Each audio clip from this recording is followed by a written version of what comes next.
జగన్ రెంటపాళ్ల పర్యటనలో నిబంధనల ఉల్లంఘనకు సంబంధించి పల్నాడు జిల్లా సత్తెనపల్లి పిఎస్లో వైసీపీ నేతల విచారణ కొనసాగుతోంది. విచారణకు మాజీ మంత్రి పేర్ని నాని హాజరయ్యారు. మరింత సమాచారం మా ప్రతినిధి వీరాంజనేయులు అందిస్తారు. వీరాంజనేయులు, విచారణకు పేర్ని నానితో పాటు ఎవరెవరు హాజరయ్యారు, వివరాలేంటి?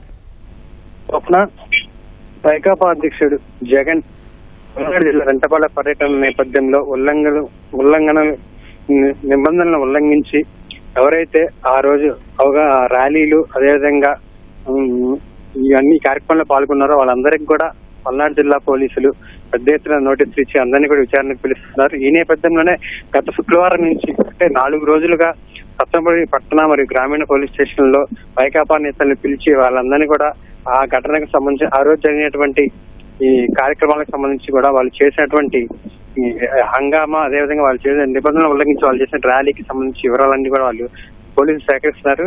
ఈ రోజు మాజీ మంత్రి పేర్ని నాని విచారణకు అయితే హాజరయ్యారు. కొద్దిసేపటి క్రితమే ఆయన విచారణకు హాజరయ్యారు.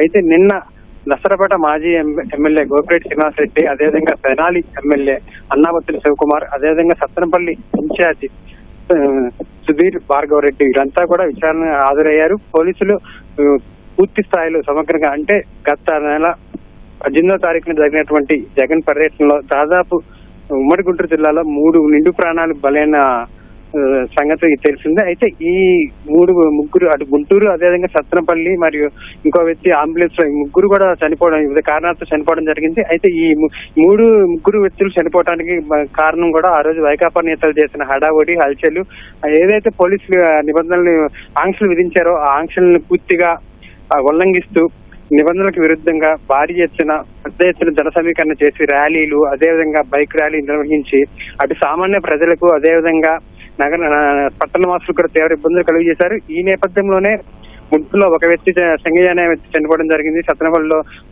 వైసీపీ కార్యకర్త కుర్రవాడు చనిపోవడం జరిగింది. అదేవిధంగా అంబులెన్స్ లో వెళ్తూ చికిత్స కోసం గుంటూరు తరలిస్తున్న మరో వ్యక్తుడు కూడా ప్రాణాలు కోల్పోయాడు. దీన్ని సీరియస్ గా తీసుకున్నటువంటి పల్నాడు జిల్లా పోలీసులు దాదాపు 113 మందికి నోటీసులు అయితే ఇవ్వడం జరిగింది. ఈ నోటీసులు తీసుకున్న వారిలో మాజీ మంత్రి అంబటి రాంబాబు సోదరుడు మురళి, స్థానిక మాజీ ఎమ్మెల్యే అయినటువంటి శ్రీనివాస్ రెడ్డి, అదేవిధంగా అన్నాబత్తుల శివకుమార్, పేర్ని నాని తదితరులు అందరూ కూడా ఉన్నారు.